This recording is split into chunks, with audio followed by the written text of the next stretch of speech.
porque muchas veces, a veces inocentemente, ingenuamente, pero otras veces con intencionalidad, se confunde o hasta se toma como sinónimos, como equivalentes, la libertad de prensa, el derecho a la información, la libertad de expresión, el derecho a la comunicación. Nosotros preferimos hablar ya desde hace años, tanto en Farco como en ALER, de derecho a la comunicación.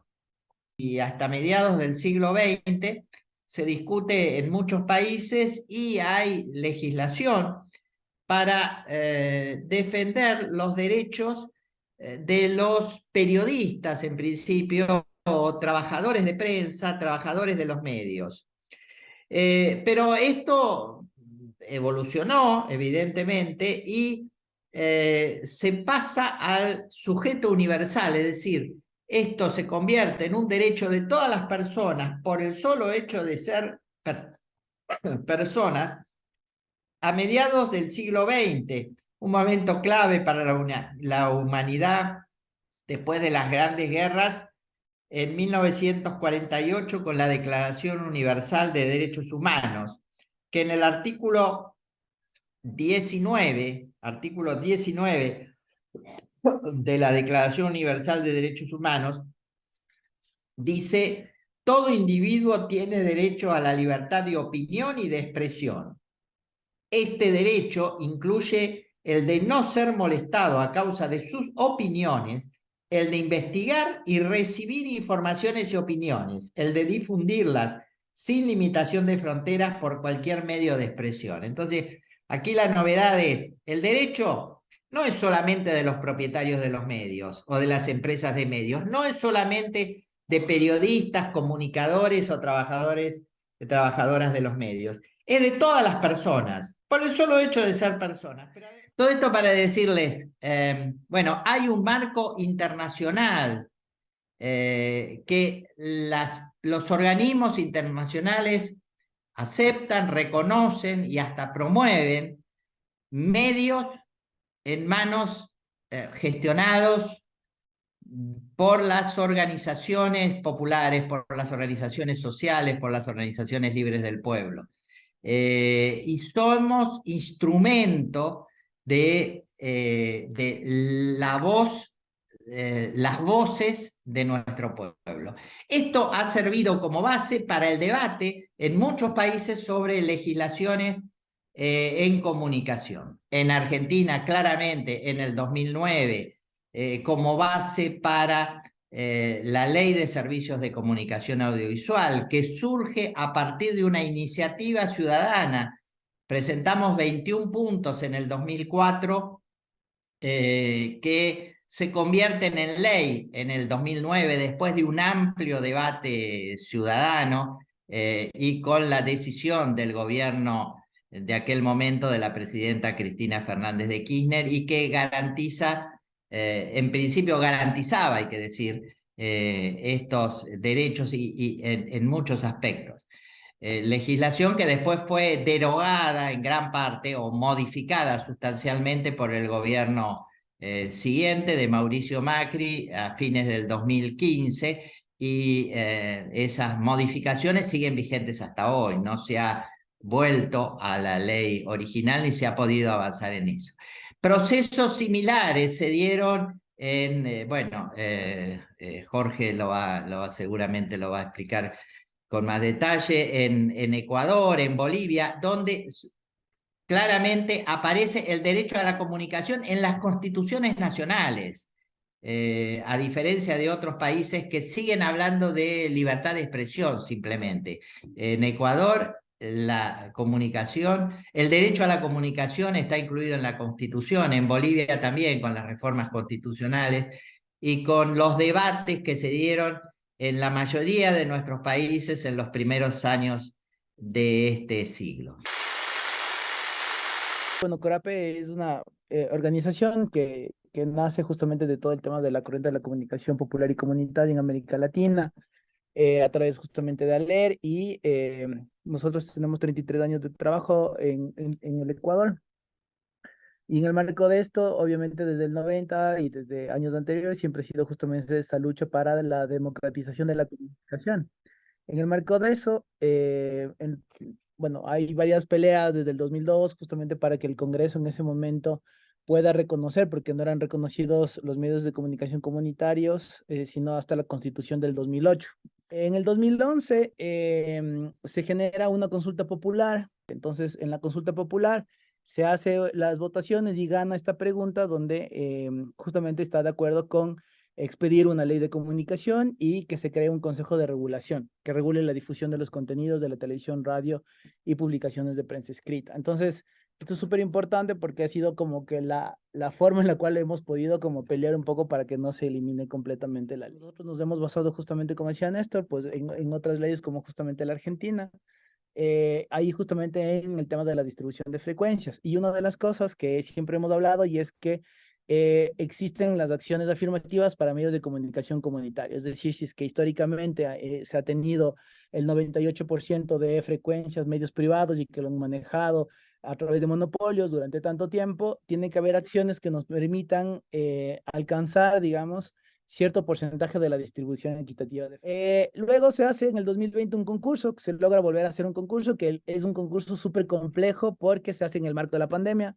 Es decir, y el acceso al sistema, y ustedes saben que en medio de la pandemia nos dimos cuenta que, bueno, se sabe que la mayor cantidad de conectividad se tiene en las principales ciudades, pero la mayoría de los grupos y organizaciones sociales que querían tener medios de comunicación están en la ruralidad o no en ciertos sectores que no tienen conectividad y la única forma de presentar los documentos era a través de Internet. Entonces, obviamente es un tema ahí. En el caso, cuando asume el presidente Guillermo Lasso, asume, digamos, del gobierno, cuando asume el poder el 24 de mayo, él lo primero que dice es que vamos a eliminar la ley Mordaza.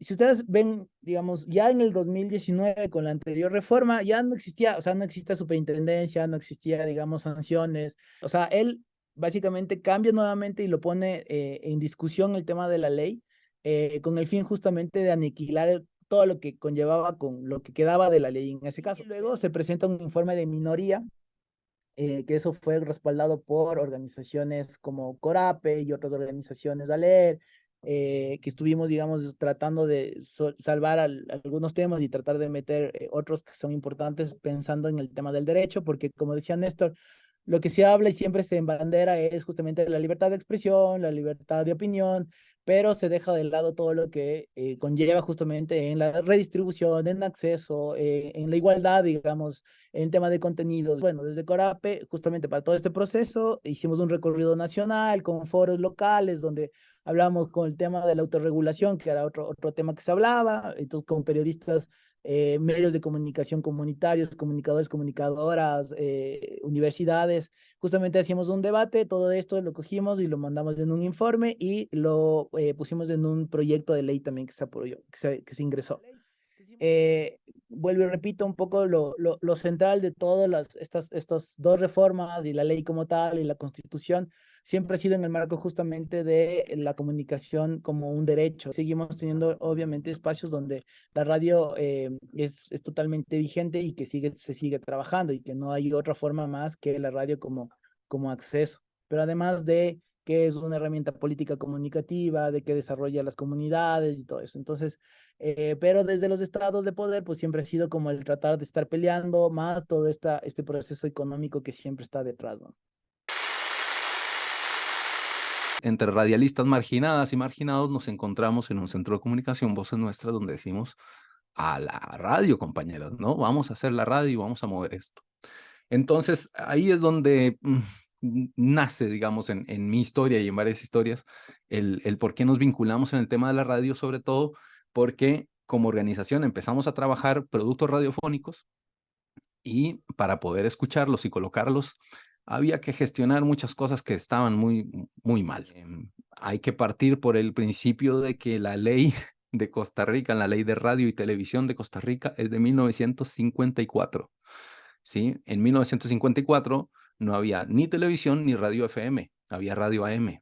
Y entonces estos caballeros, porque eran todos hombres, conforman una ley que tiene que ver con la emitida en el 2020, en el 2020, en el 2018, en el 2000, o sea, es obsoleta, no es discutida, no es dialogada porque porque además hay un peso cultural súper fuerte en este país que tiene que ver con, ya está garantizada nuestra libertad de expresión. ¿Para qué otro tipo de medios? Costa Rica y Panamá son los dos países en América que no tienen legislación en materia de radios comunitarias, digamos. En una discusión muy fuerte que hay en Costa Rica, en el 2007, en el marco de la firma del Tratado de Libre Comercio con Estados Unidos, donde hay una discusión amplia, digamos, sí, o motivada en función de temas de todo lo que venía a afectar en la productividad, en los derechos de autor, en los tratados, pues que vienen a depredar nuestros estados y a seguirlos rompiendo, ¿no? Y entonces, ante esa discusión popular, ese movimiento social, se empieza a ejercer una comunicación alternativa, empezamos a hacer una comunicación participativa y empezamos a politizar la comunicación.